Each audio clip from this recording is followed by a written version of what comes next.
Hello students, 100 KWS में आपका स्वागत है। आज हम बात करने वाले हैं बीएससी फर्स्ट ईयर की मैथमेटिक्स और जिसमें हम पढ़ने वाले हैं कैलकुलस के बारे में।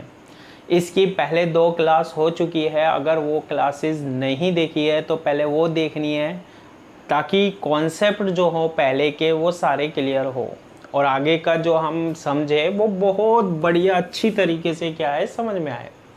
तो देखो, आज हम बात करने वाले हैं चाप की लंबाई का अवकलज यानी derivative of length of A arc. पहले भी हमने यही पढ़ा था प्रीवियस क्लासेस में, है ना। तो वहां हमने पढ़ी थी कार्टेशियन फॉर्म, इसका फॉर्मूला बनाया था, सूत्र बनाया था, कार्टेशियन फॉर्म में बनाया था, कार्तीय रूप में बनाया था। आज हम बात करने वाले हैं ध्रुवीय रूप की यानी कि पोलर फॉर्म की। यानी चाप का अवकलज जो है derivative of length of an arc जो है, इसका फॉर्मूला बनाने वाले हैं, इसका सूत्र बनाने वाले हैं। कौन सी फॉर्म में? पोलर फॉर्म में, ध्रुवीय रूप में। पोलर फॉर्म या ध्रुवीय रूप क्या होता है? यानी जो हमारा फॉर्मूला बनेगा वो किस में बनेगा? आर और थीटा में बनेगा। तो इसके लिए हम क्या मान लेते हैं? सपोज कर लेते हैं लेट ए कर्व, हमारे पास एक कर्व है जो r इक्वल्स टू क्या? F theta. माना एक वक्र है जिसका इक्वेशन क्या है? r इक्वल्स टू क्या? F theta. तो वक्र लेते हैं, कर्व लेते हैं। उससे पहले देखो मैं इसको डायग्राम से एक्सप्लेन करता हूँ। ये हमारे पास एक्स एक्सिस होता है, इसे हम क्या बोलते हैं? यहाँ पर पोल बोलते हैं, ध्रुव बोलते हैं, ठीक है। और ये लाइन कौन सी लाइन होती है? हमारे पास इनिशियल लाइन होती है। यानी कौन सी लाइन होती है? ये प्रारंभिक रेखा होती है। बिल्कुल सर, इनिशियल लाइन होती है, प्रारंभिक रेखा होती है।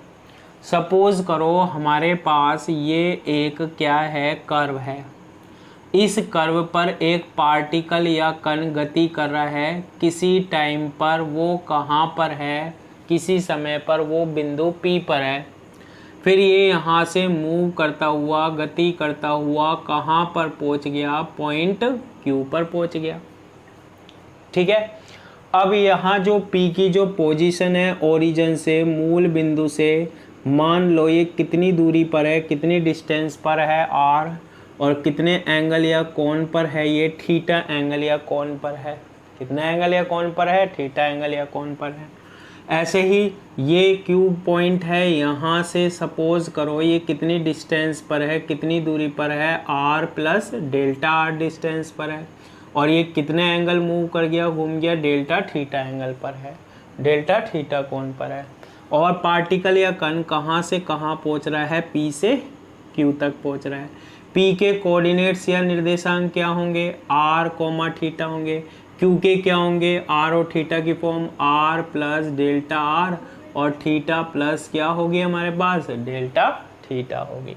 क्लियर है इतनी बात? बिल्कुल क्लियर है। अब आगे क्या करेंगे? देखो, इस पर हमने क्या खींचा? एक टेंजेंट ड्रॉ करी, एक स्पर्श लाइन खींच लेते हैं। ये देखो, ये हमने क्या बनाई? एक टेंजेंट या स्पर्श रेखा।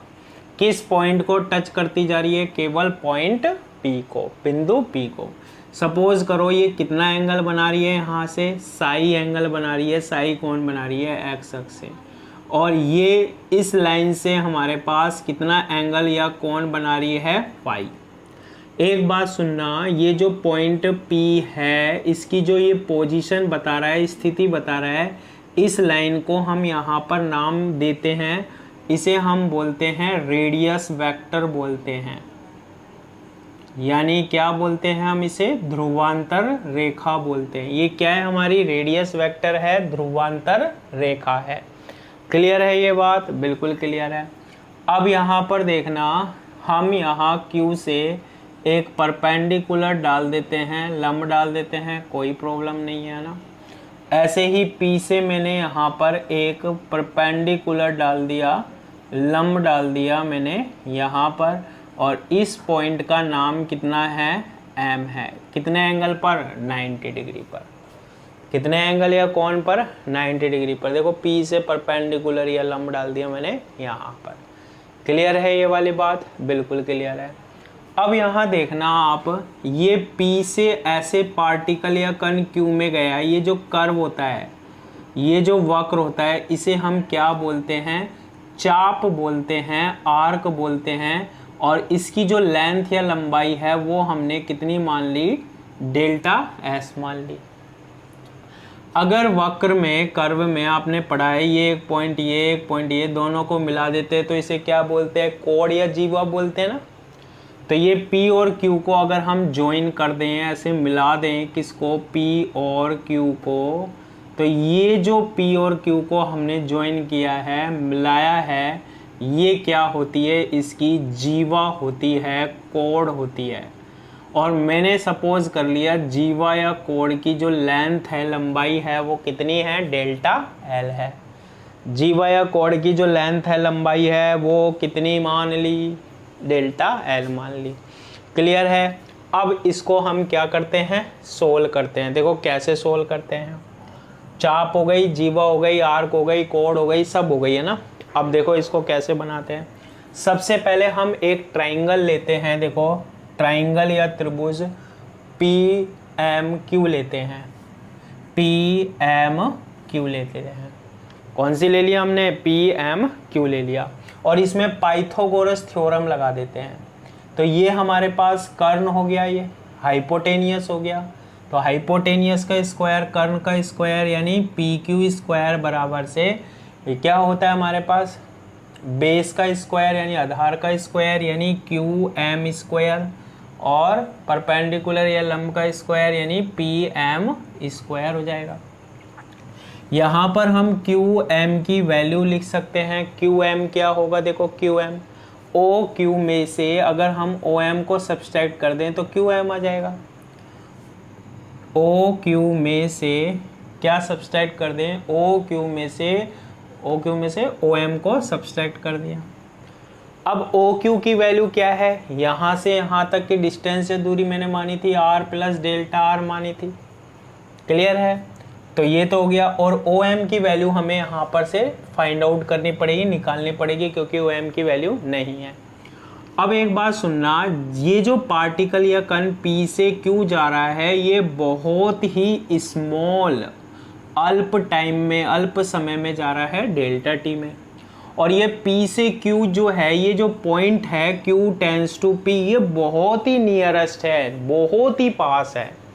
तो जो भी एंगल या कोण बन रहे होंगे वो बहुत स्मॉल या अल्प बन रहे होंगे। यहाँ पर जितने भी एंगल या कोण की बात करेंगे हम, है ना।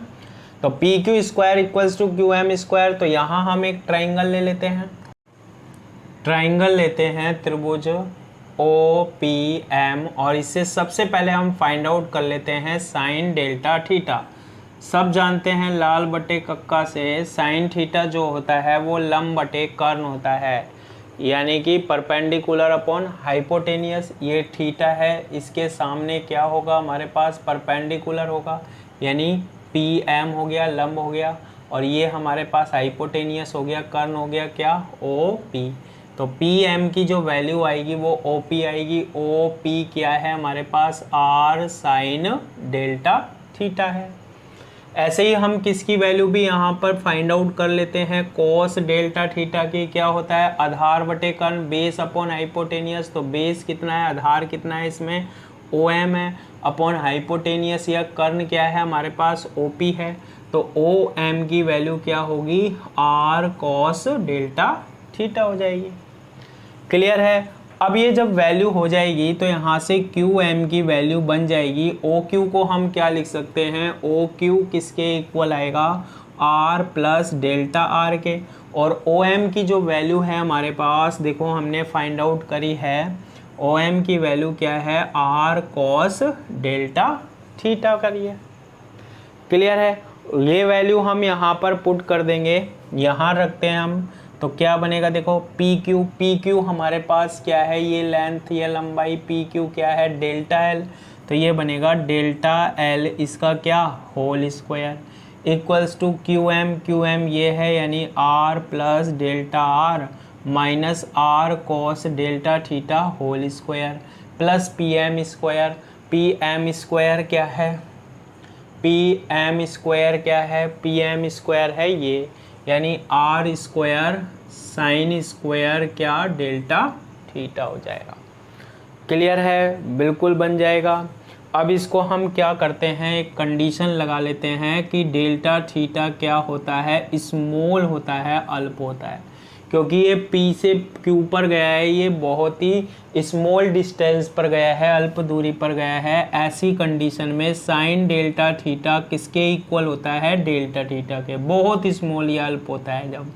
और कॉस डेल्टा थीटा की वैल्यू किसके इक्वल होती है, 1 के, तो क्या बनेगा, delta L square equals to R plus delta R, cos delta theta की वैल्यू 1 हो जाएगी तो आर स्क्वायर बनेगा, plus R square sine delta theta की वैल्यू क्या होगी, डेल्टा थीटा का स्क्वायर, डेल्टा थीटा के इक्वल लिखेंगे। आर से क्या कैंसिल हो जाएगा, R, delta L square equals to होगा डेल्टा आर का square plus R square delta theta का स्क्वायर हो जाएगा। क्लियर है ये वाली बात, बिल्कुल क्लियर है।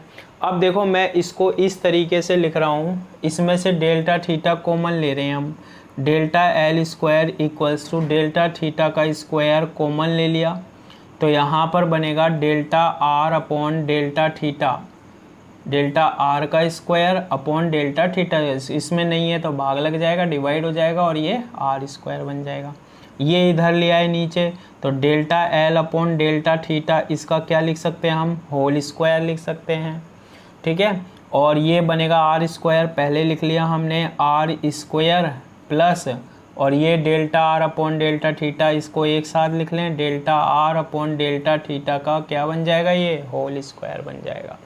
यहाँ से हम delta L upon delta theta की वैल्यू निकाल लेंगे, और delta L upon delta theta की वैल्यू क्या आएगी, प्लस माइनस और अंडर रूट, और ये बनेगी R square plus delta R upon delta theta, इसका क्या, होल स्क्वायर बन जाएगा।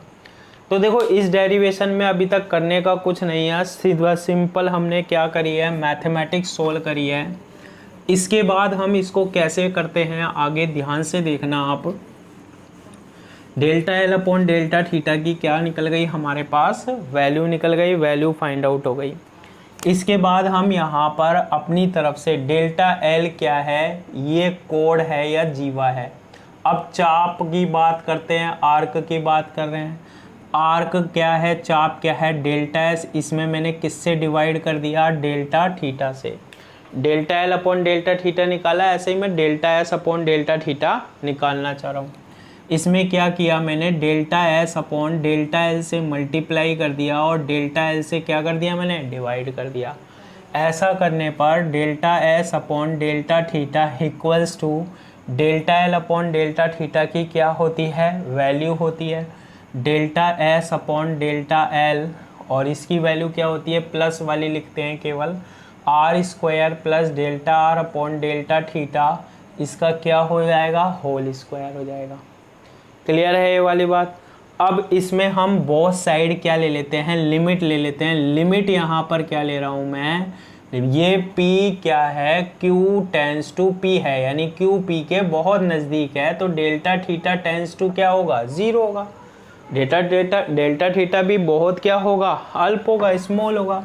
तो यहाँ देखो delta theta limit delta theta tends to 0, delta S upon delta theta equals to, limit इनमें भी आएगी, लिमिट यहाँ डेल्टा थीटा नहीं है तो Q tends to P delta S upon delta R, और इसके लिए भी लिमिट आएगी डेल्टा थीटा टेंस टू 0 और root R square plus delta R upon delta theta, इसका क्या बन जाएगा, ये होल स्क्वायर बन जाएगा।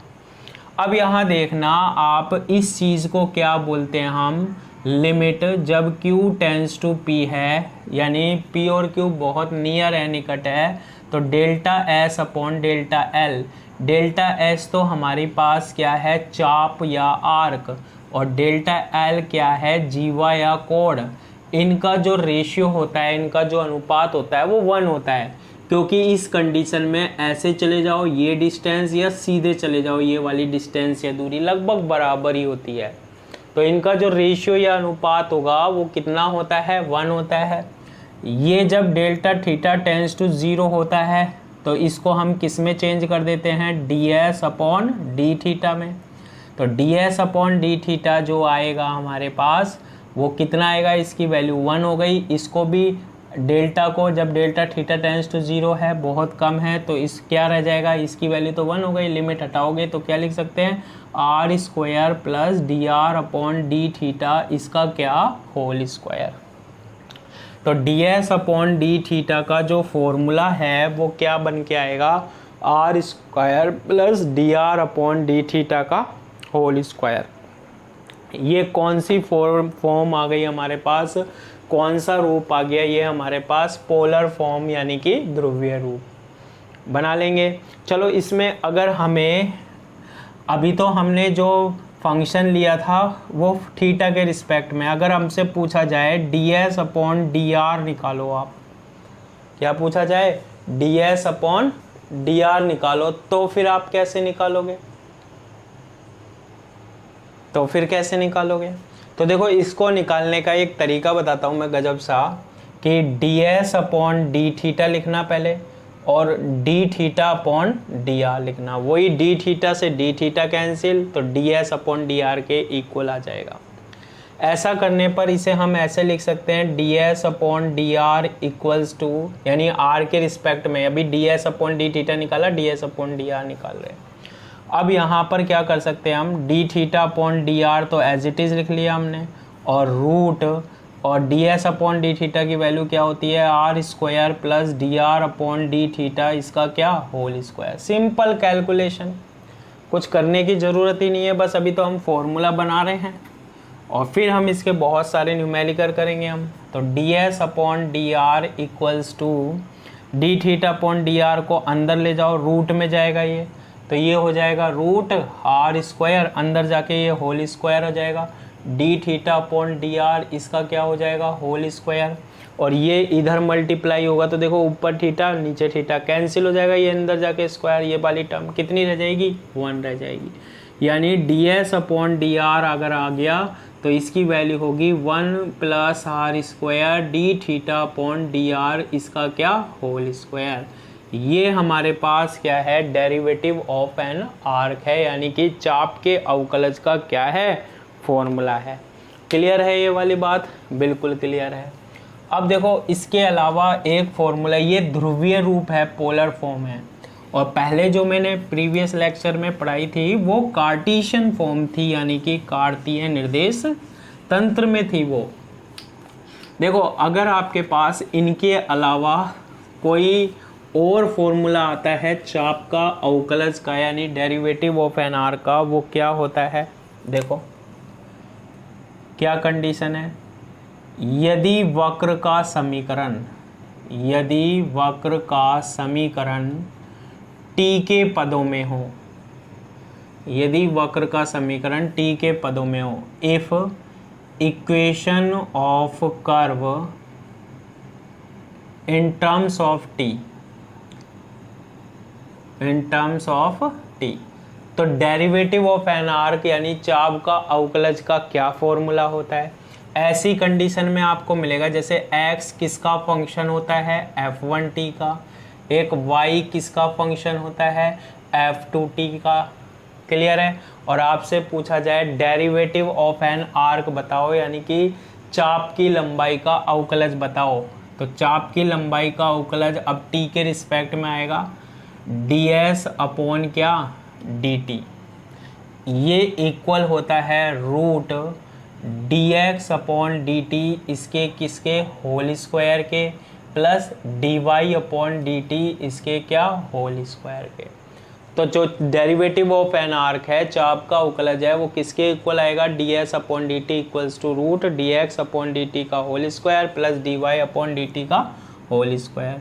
और अगर आपसे यहाँ पूछ लिया यदि वक्र का समीकरण, वक्र का समीकरण if equation of curve in terms of theta हो, in terms of theta, theta के पदों में हो, यानी कि आपको x किसके फॉर्म में दिया हो, थीटा, y भी किसकी फॉर्म में दिया हो, थीटा के फॉर्म में दिया हो, तो उस कंडीशन में आप क्या निकालोगे, d S upon D theta, और फिर वो कैसे निकलेगा, d x upon D theta इसका whole square plus d y upon D theta के होल स्क्वायर के। ये चाप का अवकलज यानी डेरिवेटिव ऑफ एन आर के क्या हैं, फॉर्मूले हैं। इसके क्वेश्चन हम नेक्स्ट वीडियो में पढ़ेंगे, तो आप ध्यान से इन फॉर्मूले को पढ़ना। आज की क्लास के लिए इतना ही, थैंक यू।